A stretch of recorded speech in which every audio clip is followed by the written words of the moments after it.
All right, so this lecture is going to be all about recombination generation processes. Specifically, we're going to get into bulk recombination and generation, though we're going to kind of touch on everything else, and we'll get to it more in the next lecture. Just as a fair warning, there's quite a bit of math in this one, although I skip over a fair amount of the derivations. And if you want the full derivations, check out chapter 5 of PRA. Okay.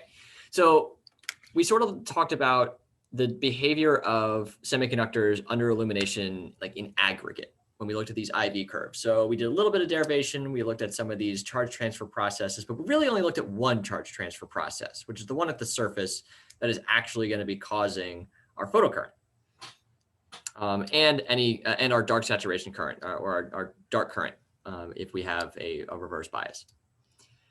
So what we're going to do now is sort of expand our picture.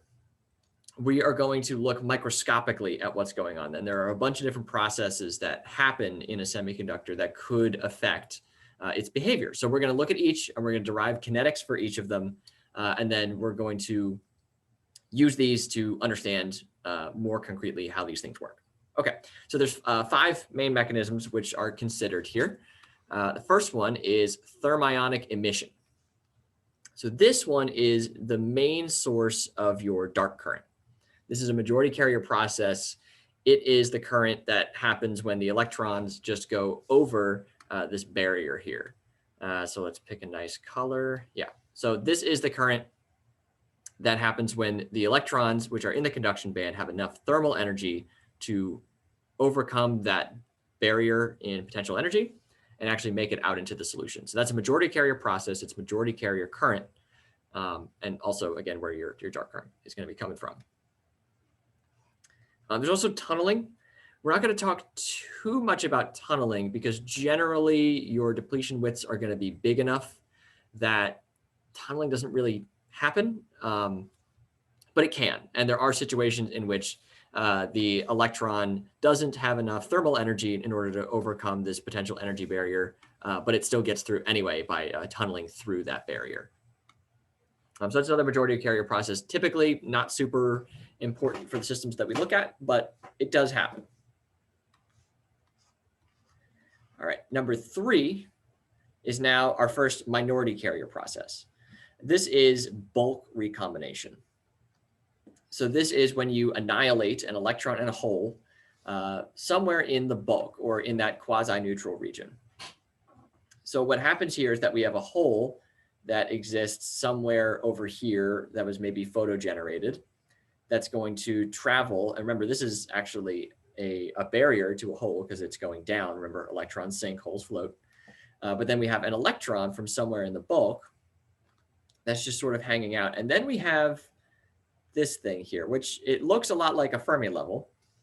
But really what's going on here is that this is going to be like a trap state. This is going to be a state that exists within the band that enables us to do a recombination event. So there actually needs to be a state here for us to do this. You can do bulk recombination just through intraband recombination. That does happen. We're not going to talk too much about that. We're going to talk about more recombination that happens due to defects and traps. But this is a minority carrier process. So we have our holes here, which are minority carriers, and they're the ones that are actually doing most of the work. So like we're going to generate a whole bunch of holes, and then how are we going to get rid of them? Well, we're going to combine them with this huge pool of electrons that we have in the bulk. So this is where we're going to spend most of our time today. Then we have depletion region recombination. So now we have a hole and electron recombining in this trap state, just like before. But this time, it's not happening in the bulk. This time, it's happening inside the depletion width, which requires the electron to actually get up there. So now both the electron and the hole have a slight barrier in order for this to happen. And we're going to talk more about this in the next lecture. And then we have surface recombination, where the hole just sort of pops up, but our electron now has to overcome a pretty significant energy barrier in order to recombine with the hole there at the surface. So these are the, we're also going to talk about this in the next lecture. So these are the 5 main processes that we care about. So we have the thermionic emission, which remember is just thermal energy, popping it over that barrier. That's where your dark current's coming from mostly. Then tunneling, which is where the rest of it comes from, usually not very much. Then we have bulk recombination, depletion region recombination, and surface recombination as the methods for sort of getting rid of any excess holes that we have, or any excess minority carriers. So if we have a p-type semiconductor, this would be electrons. Okay. So at equilibrium, remember I've been saying a lot that n times p is equal to n sub I squared, and that's a super important relationship. It always holds for non-degenerate semiconductors at equilibrium. Well, under illumination, we're not at equilibrium. N times p is not equal to ni squared anymore. So just keep that in mind. Like, so when you have light shining onto your semiconductor, n times p does not equal ni squared anymore. Okay, you have actually slightly more. So n times p is greater than ni squared. So if we think about this using like Le Chatelier's principle, if n sub I squared is our equilibrium state, that's where it really wants to be, and we have too many carriers, right? So n times p is greater than n sub I squared. What that means is that there is now a driving force to bring it back to equilibrium, which means we need to decrease the number of our carriers. We need to bring n times p down. And the way that we do that is through recombination events. You can also do this the other way. You can imagine a situation in which you have actually depleted your semiconductor of carriers, in which so n times p is less than n sub I squared. And in that case, you would actually want to have more generation processes, but we're not going to talk about that today. So we're going to dig into the math of recombination, because when we're illuminated, we're away from equilibrium, and the recombination events start to become dominant in order to bring us back to equilibrium, right? They start to become more important because we have more driving force for these events to happen. So in order to do math, we need to define a system. So the system that we're going to define is just like this. So we have our conduction band, our valence band, and then we have E sub T, which is the energy of our trap, or our recombination generation center. It's an actual state that exists in the band that allows us to move electrons and holes in and out of it. And there are going to be 4 primary processes that are going to be going on. So we're going to imagine this is basically in the bulk, right? Our bands are flat, so we're either neutral or in the quasi-neutral region, so things are acting like they're neutral. So what can happen in this state? Well, we could capture either an electron or a hole. So electron capture is when the electron comes down and gets caught by our trap state right there. And that is going to have the rate constant K sub n.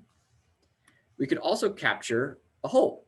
So we can have a hole that's popping up from the valence band that gets caught by our trap state. And that has the rate constant of K sub p. Then we have the opposite. So now imagine we have a hole in our trap state.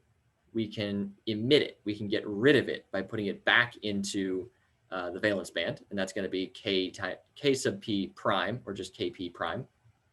That's called hole emission. Or we can get our electron and give it back to the conduction band. That's going to be called electron emission, or K sub n prime, or just Kn prime. So if we're going to define this system, we're going to come up with some of these names for some constant, or for some variables. So we have dn dt. This says like at Rg. So this is the rate of change in the electron concentration due to our recombination generation process, really recombination. Then we have same thing for p-types. Then we have n sub t and p sub t. So n sub t is the number of recombination generation centers, or think of it as like the number of trap states per cubic centimeter that are filled with electrons. So sometimes Nate will denote this as a fraction of states that are filled multiplied by actually this one down here, which is the total number of states that are there. But I prefer this notation. I prefer just n sub t. Then we have the equivalent for P. So P sub T is the number of states per cubic centimeter which are filled with holes, or equivalently are vacant. Then we have big N sub T, which is the total number of trap states, period. Like that is the number of trap states, and it's going to be equal to the number of filled plus the number of unfilled states. So what we want here, we want to understand how recombination is happening because we're illuminating our semiconductor. So things are going to be recombining a whole lot more than they used to. So we want to understand the rate at which recombination happens. So what we're going to do is write it as like a chemical equation. We're going to have them as functions of n sub t and p sub t. Plus the kinetic rate constants. So remember, the rate is going to be equal to k times some a times some b. We're going to assume first order kinetics.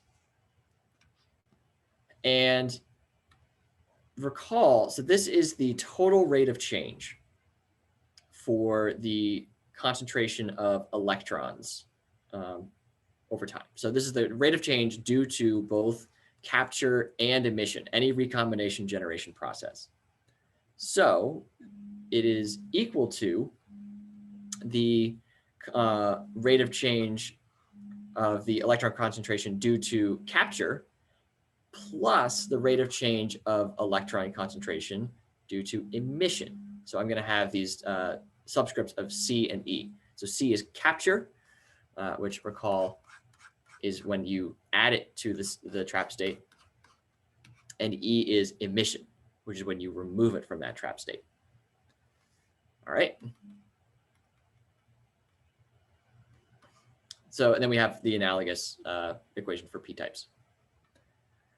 So if I'm going to write out these reactions, right, it's going to be equal to, say, the concentration of A times the concentration of B. Well, what are A and B? Let's start here with the rate of change for our electron concentration due to a capture process.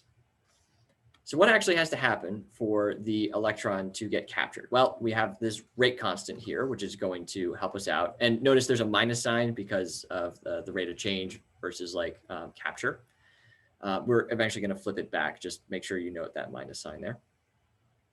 And of course, our concentration of electrons, that's going to be 1/2 of the system. But the other half is what's accepting the electrons. It is the number of unfilled states, right? It's going to be P sub T. So if you want to make an analogy to our simple equation here, this is K. In this case, it's minus K just because of the way this is working out, multiplied by concentration of A times the concentration of B. That's all this is. There's just lots of subscripts and things that are making it look more complicated than it is, but it's just a chemical reaction. All right. Then again, similarly for emission, but this time we are only interested in the concentration of filled states, right? We're only interested in those electrons that are in that thermionic band or in that trap state. That's the only thing that we care about on this side. And then this rate constant here, which would, include any other constants that we care about, say like the number of states in our conduction band. And then we just have, again, analogous expressions for the holes. So this time C, it's for rate of capture. We have our rate constant. We have our concentration of holes in the valence band. And we have the concentration of electrons in our trap state. So this is analogous. Remember, holes are absence of electrons. So if electrons need the absence of a hole, electrons need the presence of a hole in order to move. Well, holes need the presence of an electron in order to move. So that's what's going on here. And then again, similarly, all we care about is this emission rate constant and the concentration of holes in the trap state. the total rate is going to be equal to the forward rate plus the reverse rate, right? Which makes sense. So now we're going to rewrite this. We're going to rewrite this in terms of a rate. So this is going to be the rate of electron transfer. Now we're going to say this is minus the rate of change of electron concentration in the conduction band, which is so now remember before we were looking at electron going down is sort of like backwards. Now we're going to flip it. Because the electron gets captured, it is lost. So we are decreasing the electron concentration in the conduction band, but we're just going to flip it so that our rate is a positive number. Okay, so we have that, which is equal to just the forward rate, which we saw is just the rate constant times these concentrations minus the reverse rate. Now note that this is just the same as like having the minus and the plus. We just remember flipped the signs because of this minus sign here. So don't be confused that I say it'll be forward plus reverse, but then there's a minus sign here. It's just because we flipped our sign there. And again, similarly for holes. So we're going to make this a little easier to work with by invoking this principle of detailed balance. Now, this is a really, really important concept in semiconductor physics. So the principle of detailed balance states that under equilibrium conditions, each fundamental process and its inverse must self-balance. And that is completely independent of any other process that might be occurring. Which, let's think about what that means. Let's have a little side tangent here. So at equilibrium, if I have, let's use our old process here. So we have electron going down, electron going up, hole going up, hole going down, right? These are our processes. At equilibrium, it is the principle of detailed balance says that this rate and this rate, they don't care what the other one is doing. They're independent of one another. The only things that this rate needs to balance out is this one. And at equilibrium, it will. They will balance each other out at equilibrium in order to create, say, like a net zero amount of charge motion over here. And then these two will do the same thing, balance each other out to make a net zero motion of charge here, which makes a total net zero motion of charge as well. Again, it is like these are separate processes. These don't really care about what the other one is doing. All right. So when we apply this to our recombination and generation interactions, our capture processes have to self-balance with their corresponding emission processes at equilibrium. Remember, this is at equilibrium, which means that the rates are zero. And recall that these rates are written such that this is, if I remember correctly, this is capture and emission. So these two have to be balanced. We don't care about the other half. All right, so we're going to set them equal to zero. So now what we're going to do is relate the emission rate coefficient and the capture rate coefficient. We're going to substitute those R sub n and R sub p is equal to 0 into these equations from up here. And we're going to solve. Then we're going to add like a little 0 subscript to denote that this is at equilibrium. So if you see a 0 in the subscript, that means at equilibrium. Okay, so pretty simple algebra. I'm going to skip over that and just say, here's the result. So our emission rate constant is going to be equal to our capture rate constant multiplied by this stuff.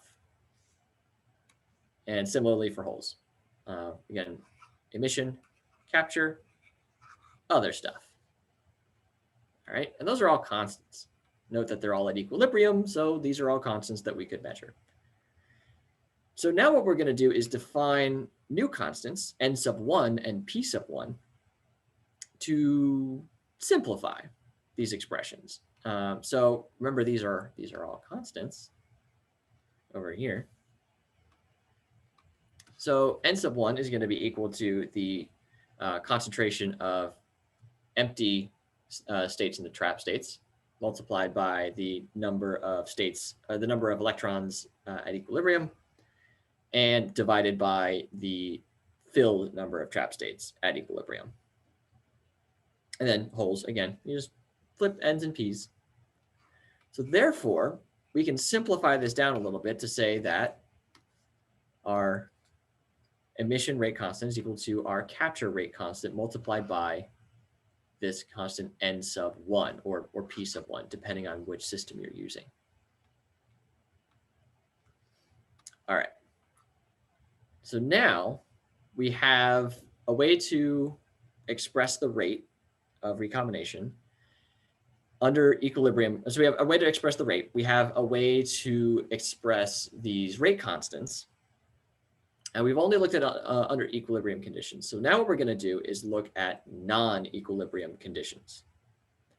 But what we're going to assume is that under non-equilibrium conditions, the rate constants are basically the same as under equilibrium. So what we're going to say here is that when we're looking at these processes, let's just keep it simple here. Let's say K1 and K prime of 1. So we know that when we're under illumination, we have increased the rate of recombination. What we're going to approximate is that this is only due to the fact that we have increased the concentration of carriers, right? We are going to say that this is not because we have increased these constants, right? Because the rate can be equal to, let's just do the forward rate. Well, no, we can do it both. Yeah, so K1, let's just keep it simple, times A plus K1 prime A, yeah. Yeah, we'll do A star. Just the note that it's something different. So we're going to say that that the only reason that this happens is because I am increasing the concentration of one of these things. Okay, we are not changing the rate constants. And it turns out, under most situations, that's a perfectly fine assumption to make.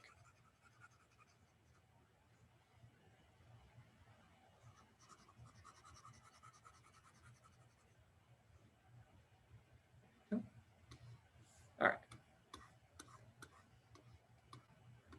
So this is just saying that our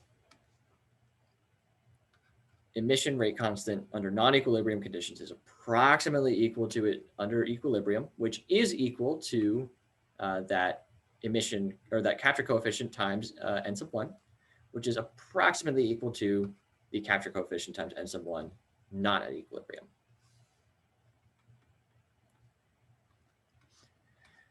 So we're going to take this, we're going to substitute it into our old rate, our old recombination rate expression, and get this. So from before, remember we had those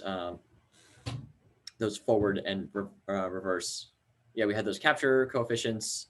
We had, which we were sort of assuming were at equilibrium. We had all these concentrations. So now, after we plug it in, and we're going to simplify a little bit, we're going to have that the rate of of recombination is going to be equal to the negative of the rate of change of electron concentration in the conduction band due to these recombination generation processes, which is equal to the capture coefficient, the capture rate coefficient multiplied by the fraction of the concentration of unfilled states times the concentration of electrons minus the concentration of filled states times n sub 1. All right. We're getting somewhere, I promise. So then we're going to note that we can sort of rearrange this. We can play around with the math and get around to this expression here. And then we note that for a non-degenerate semiconductor, we have this expression for n sub 0, right? Because we already know about this. Okay.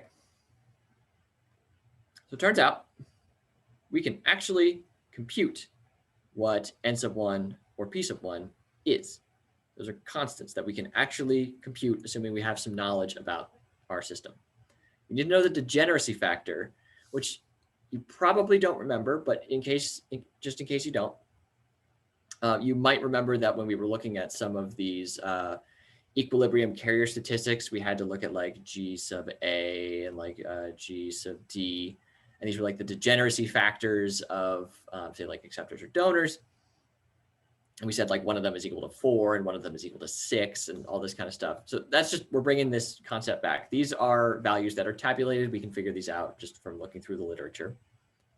So we're going to assume that we'll know what that is. And we need to know the energy of our trap state, which can also be measured. And if we know that, then we get this expression here. We have this E sub t prime, which is just saying our trap state is going to move slightly based on our on our degeneracy factor from say its original position. By the way, this plus or minus depends on whether you're doing donors or acceptors. So I believe it's donors are positive, acceptors are negative. Could be wrong about that. But yeah, this will just switch depending on what kind of system you're using. And then we can plug this in to get that n sub 1 is going to equal to n sub I times et prime minus e sub I divided by kt. So very similar to the expression above, just substituting in this et prime, which again is just a corrected trap state energy.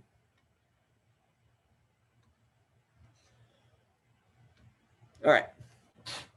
So now we have some equations to work with that work outside of an equilibrium condition. We're now going to impose a specific kind of equilibrium or of non-equilibrium position.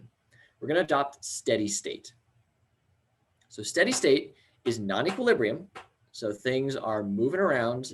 Things are not obeying the rules that we need to at equilibrium.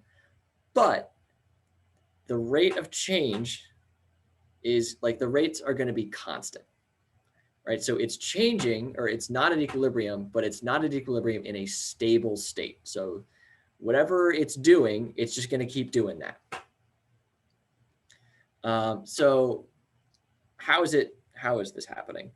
Well, under equilibrium, our self-balancing principle, our principle of detailed balance, is keeping things nice and stable. Remember, each process is going to self-balance with its counter process.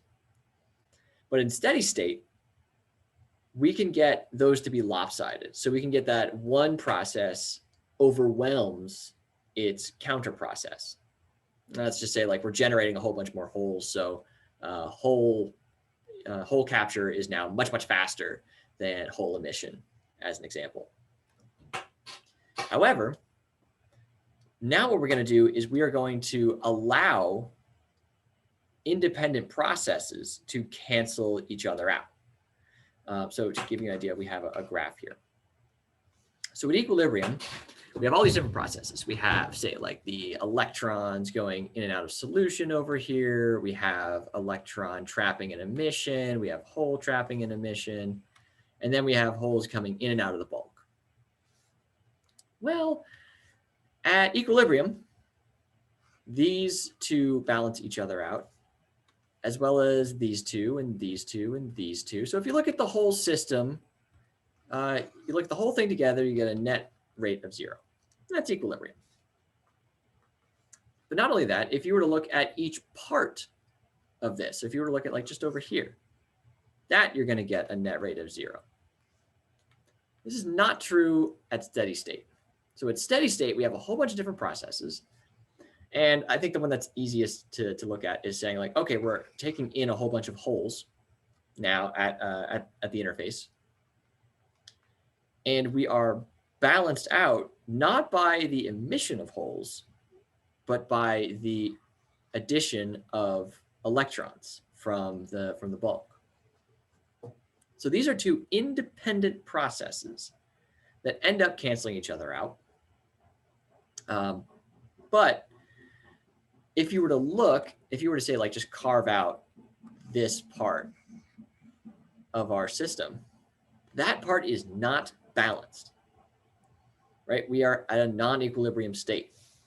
It's only if you look at the entire system that things are balanced out. So that's what steady state is going to be. And now, since the concentration of electrons in this region is not going to change with time, which is the definition of steady state. Remember, we're doing things, so we have changed our equilibrium concentration of electrons. But once we hit whatever our steady state concentration is, we're keeping it. And we're also going to assume that the only way for the concentration of electrons in the trap states is through a recombination generation pathway, which is a fairly good assumption. Remember, we are looking at things in that. We want to see where the electrons are in there, and we're going to say the only way to get there is through these trap states, through these recombination generation pathways. So now we have new expressions. We have the rate of change of electrons. We have the rate of change of electrons, the electron concentration in the trap states. It's going to be equal to the rate of change of electrons. Rate of change of electrons out of the conduction band plus the rate of change of holes out of the valence band, which is going to be equal to our rate of recombination for n types minus our rate of recombination for our p types. And we're going to say that is equal to 0. Because again, we're saying steady state, no net reaction here. So at steady state, our rates of recombination for n types and p types for electrons and holes are going to be equal to one another. So now what we're going to do is take this relationship right here. And remember, we already have an expression for this. It's a little bit further up in the lecture notes. We are going to now solve this relation for n sub t, for the concentration of electrons in the trap state. So when we do that, again, I'm going to skip a lot of the math here. If you're interested in the derivation, check out PRA chapter 5. The result you get is this.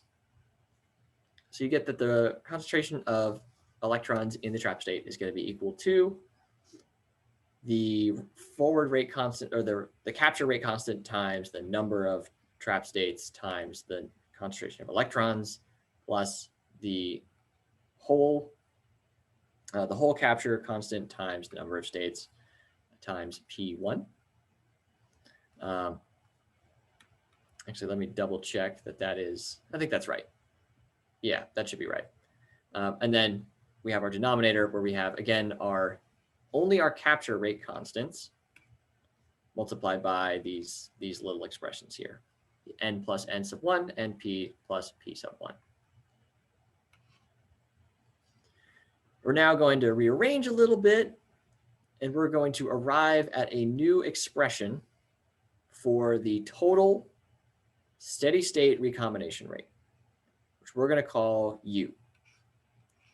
So U is equal to the rate of recombination for electrons, which is equal to the rate of recombination for holes, which is going to be equal to this expression here, which again, recall, this is exactly the same as the one that's above. We just sort of played around with what we can move here in and out. So instead of having those rate constants in the numerator here, we are going to now have just n times p minus n sub I squared, which, remember, this is going to be larger than 0 because we're under illumination. So n times p is greater than n sub I squared, which is only, remember, at equilibrium, this is 0 at equilibrium. At steady state, it's not. And then we have these weird little expressions in the denominator. So let's package these up. So if you look at the rate constant multiplied by the number of total states, total trap states, it turns out that if the units work out so that this is an amount of time. So we're going to define these new, we're going to define new constants, which are the lifetimes of minority carriers and majority carriers. So what that means is these taus, so tau sub n is electron minority carrier lifetime. So if your electrons are your minority carriers, here's how long they exist. And tau sub p, which is your whole minority carrier lifetime. So if they're the minority carriers, here's how long they live. And what we mean by how long they live is, let's assume we create an electron in the bulk of the semiconductor. How much time do we expect to pass before it recombines? That's all that this means. So we're going to rewrite this now. It's a little bit simpler. So we have U is equal to n times p minus n sub I squared divided by tau times the concentration of electrons now, which is just n, concentration of electrons, plus n sub 1, which remember is that constant based off of like equilibrium stuff, plus the electron minority carrier lifetime times the concentration of holes, again, right now, plus the p sub 1, which is that constant made up of like equilibrium stuff. We are going to call this expression, which is a very important expression. I highly recommend that you remember this one, and in one form or another. We're going to look at another form of it in just a second. But highly recommend that you remember this. It's called the detailed balance equation because it arrives from our assumptions based on the principle of detailed balance. Now, if you go back in the literature, or if you're looking for more information on this, you should be able to find it under detailed balance equation. But I will also note that it has also in the past been called the Shockley-Reed-Hall expression. Shockley was not a great dude. He was a huge supporter of eugenics and other terrible things. And so modern scientists tend to not use his name. Like we tend not to lend him too much credit when we can avoid it. So I'm not going to call it that. I'm not going to call it the Shockley-Reed-Hall expression. I'm going to call it the detailed balance equation. But if you need to go looking for it in older literature, that might be the expression that you need to look up, just as an FYI. So an alternative way of writing this expression is not simplifying for tau, but instead you kind of go up here. Let me show you. Yeah, okay. So you go here, and you're going to multiply everything by, oops, let me get this. Yeah, you're going to multiply by n sub t k p k n. Yeah, n t k p k n, and then do the same thing on the top. You know, normal like balancing things out.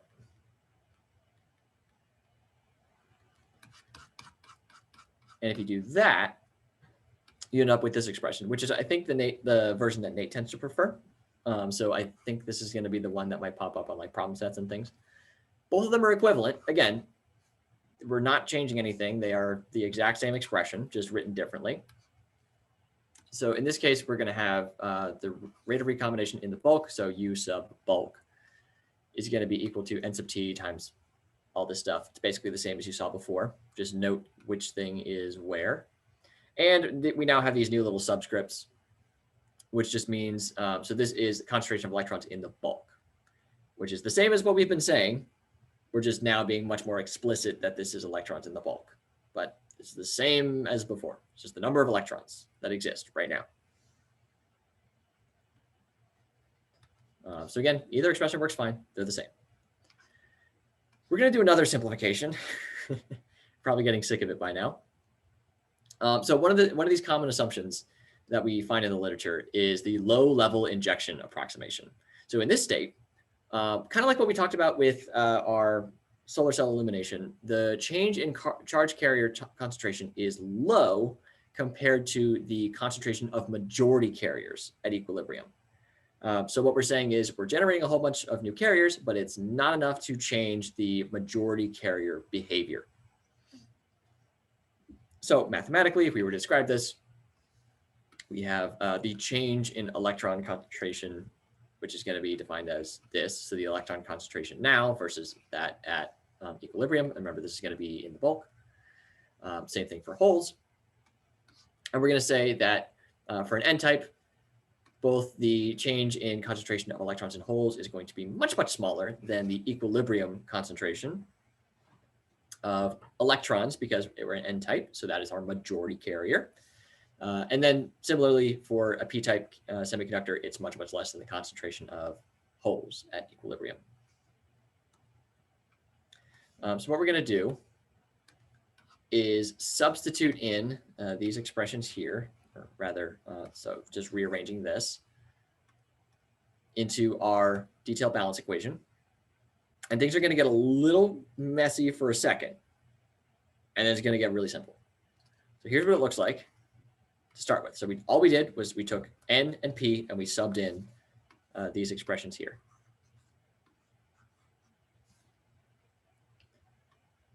So then what we're going to say is, okay, we're going to multiply this out. And then we're going to say the equilibrium concentration of electrons times the equilibrium concentration of holes is going to be equal to n sub I squared, because that's what it is. And then we're going to make the simplification, depending on which thing we're looking at, that these two expressions hold. This one here and this one here. This is just based on our assumptions for low-level injection. So if you simplify all of that out, and again, skipping over a little bit of math here, but I don't think it's super important. I believe that you can do math. It's going to simplify down a lot to just this. So the recombination rate under low-level injection, or where we have relatively small numbers of carriers, is going to just be equal to the change in concentration for the minority carriers, which are holes in the n-type case and electrons in the p-type case, divided by their lifetime. So very simple expression. And equivalently, you can write this a different way. Remember, we can take this, we can expand it out and say that this expression is also true. I kind of like the one with the minority carrier, or with the minority carrier lifetime, because it's a little bit simpler and it's just like one little thing. You can write it more compactly, but again, both work. And we can note that it has a measure of time in the denominator. So this is like a thing of per second, right? Second minus 1 per second. So we can define this new term, the recombination velocity, which is S, and that is going to be equal to 1 over the carrier lifetime. So this is going to be interesting in the case of high-level injection. So I introduced S here because it's a parameter that is sometimes talked about in semiconductor literature, will be important for us. But also to contrast the S under low-level injection to S under high-level injection. So under high-level injection, we have a different assumption. So recall now, because it's high-level injection, we have so many photogenerated carriers that it is overwhelming our equilibrium concentration of majority carriers.